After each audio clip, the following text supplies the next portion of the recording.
The views and opinions expressed in this podcast do not necessarily reflect the views and opinions of Project Nerd as a whole. I could let them know about the sorrow and the happiness that the future has in store for them. Maybe they could learn from it. Let's dive deep. Let's dive right in. We're gonna dive deep into this. Let's deep dive into this. This is Diving Deep. This is Diving Deep. This is Diving Deep. It's time to start calling it exactly what it is. It's time to call him exactly what he is. MAGA is a hate group. MAGA is a domestic terrorist organization. Donald Trump is a conspiracy theory pushing leader of hate. Donald Trump is a terrorist. But Donald Trump is not an idiot. Yes, he's emotional and reacts the way on social media and even speeches. But Trump knows he lost the election, and he has used every day since to raise millions of dollars, ignite a base to keep control over a party, and to do all that he could to retain power, even if it means him and his allies going against the will of the people and instilling him as a dictator. Again, it's time to call him what he is. Trump is a threat to democracy. Trump is a criminal. And now, after this past week, specifically the events of January 6th, that's more apparent than ever. Welcome to Diving Deep, one of Project Nerd's most listened to podcasts and definitely our most political. We took a short break over the holiday and New Year, but before that, recorded an episode outlining the death of the GOP, an episode that highlighted the danger and destruction Donald Trump was casting over his own political party. In that episode, I explored the problems Trump's lies and misinformation were casting on his own party. I explored the wake of destruction his quest for undying loyalty from elected officials was going to cast over the Republicans all the way into 2022. We saw him lose the House. We saw him lose the presidency. And now because of him, Republicans even lost the Senate. And although we knew it was harmful to our democracy and country, never did I think his harmful rhetoric and actions would lead to what it led to this first week of January. The fact is, his actions directly led to a terror attack on this country's capital. There's no pretending that's not the case, no matter what party you align with politically. So on today's episode, we go even further. After the events of January 6, 2021, a direct attack on American democracy, again led by Donald J. Trump, it's time to make it clear. Trump is a danger to this entire country and democracy as a whole. He's not just destroying the GOP, he's destroying this country. We'll make it clear. Diving Deep is a deep podcast with social and political topics. We may be showing a bias here, but it's a bias of standing for all, for fair democracy, and for the truth being told. If you were, or more so are, a Trump supporter, you might be rolling your eyes at me. But no, this isn't the slight on if you voted for Trump. I'll have my things to say about that, yes, and they won't be favorable. But it's time that no matter where you align politically, whether that be conservative, moderate, liberal, or even somewhere else, that we all see and call Trump for what he is and what he's doing to this country. In this episode, I'm going to highlight the details of his harm, specifically recount the coup attempt this past week. I'm going to call out individuals that have enabled this, both in political power and those I know personally who have supported him. And most importantly, we're going to look at the damage Trump has done that will stay long after he is removed from office later this month. By the time this airs, a lot could have changed. It feels like every time I go to write a script for Diving Deep, I have to amend it extensively, especially with politics. That's because politics are changing a mile a minute. There's so many reasons why these days, and a big one is Donald Trump. One thing I feel certain about, though, is no matter how much impeachment gets brought up, or now even the mention of Amendment 25, Trump will walk out of the White House at his own free will on January 20th, and he will see no consequences to his actions across the 4 years he held office. Those rape charges against him, things like that don't stick to rich white men in power.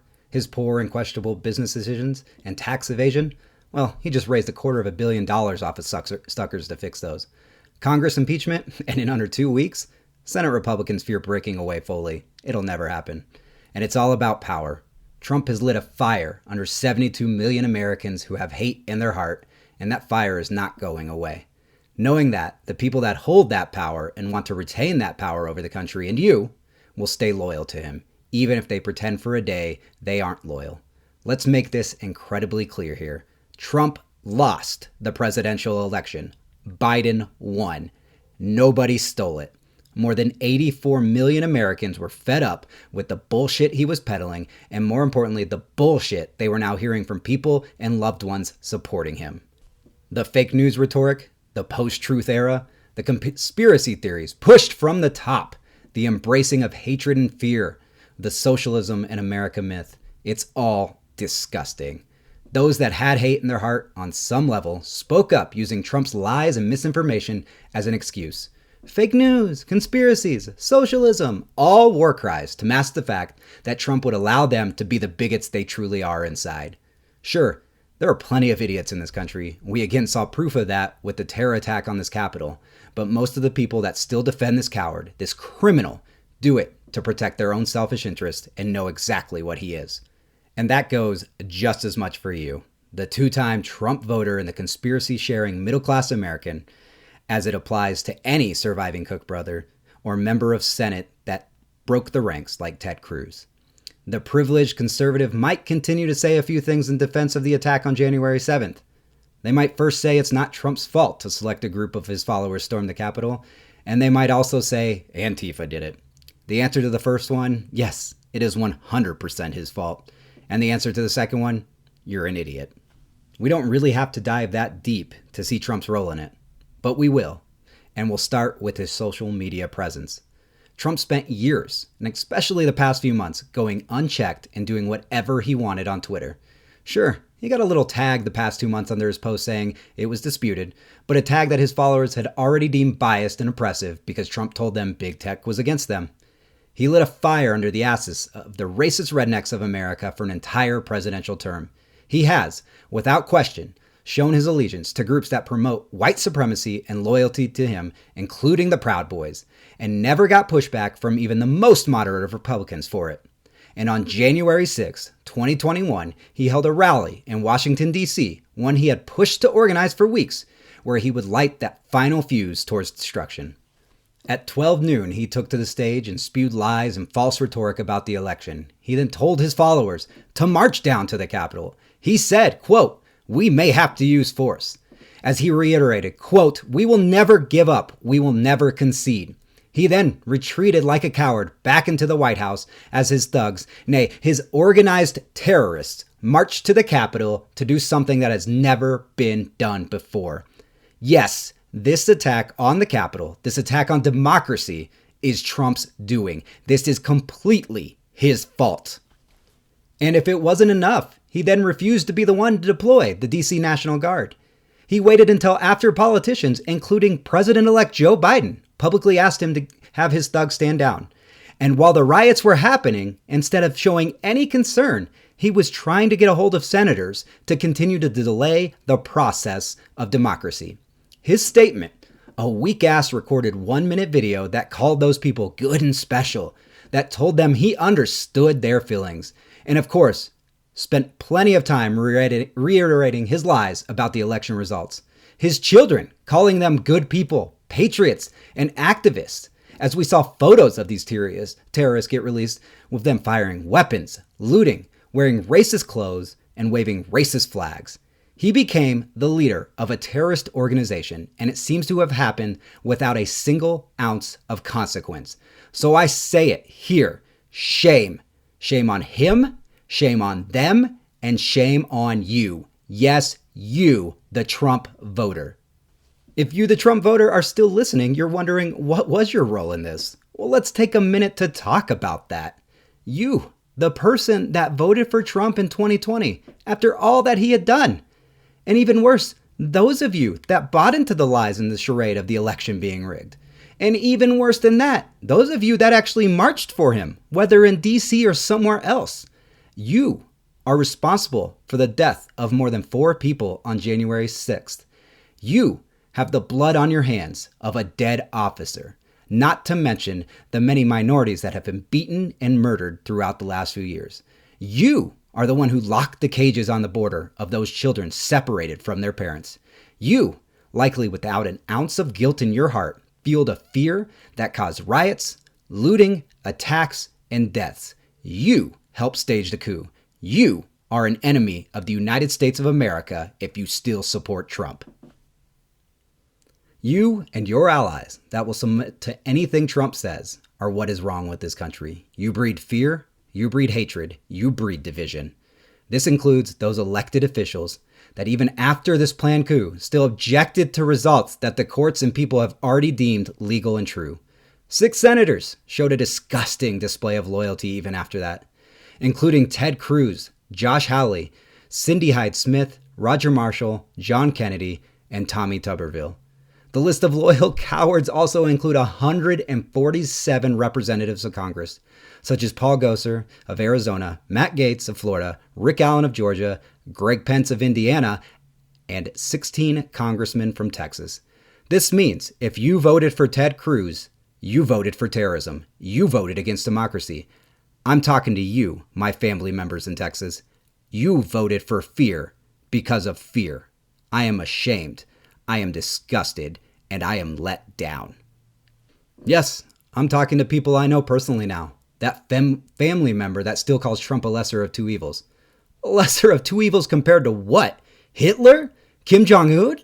You, the friend that says both sides are the same when talking political parties. Are they? Because where are Biden's thugs destroying the Capitol building? Where are Hillary's men causing a riot? You, the acquaintance that reposts the outrageous conspiracies without even looking it up. And you call NPR fake news? Your loyalty to the party, to Trump, above country, above the rights of others, above God, is a slight on your character. It's a testament to your true values. Your fear of the myth of socialism taking over this country because Democrat leaders want processes and tools that better help the people of this country and better keep huge corporations in check shows how easily susceptible you are to fear and lies. How much change and sacrificing, little to nothing, mind you, would come, but still worries you. You enabled this, every single bit of it. And yeah, the likes of Lindsey Graham, who's all of a sudden had enough, and then just flipped courses after the Twitter ban to support him again, or those that resigned in the 11th hour, likely to avoid having to deal with the 25th Amendment, and Pence, who broke ranks, but has kept his mouth quiet even though Trump put him and his family in danger, and all the conservatives that have called Trump and his thugs out on their shit this past week for a moment and changed course are cowards. Everybody, though, everybody still has a chance of redemption. Sure, specific to this, specific to us already identifying you by who you really are and your real values, it is too little too late. And people like Graham and the other asshat politicians that have chosen Trump over country need to see consequences.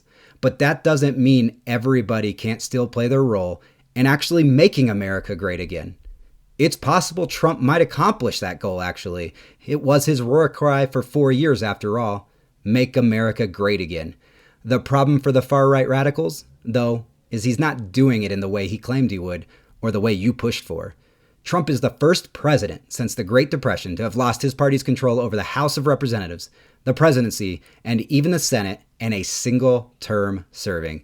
Trump, who was the Republican Party's answer to a question that should have never been asked, has not only torn the party apart, but has handed complete control to executive and legislative decisions to a party the GOP base has an immovable and unexplainable fear of. He has put one party in power, but not your party. And thankfully, it's a party that at least right now is trying to do right by this country.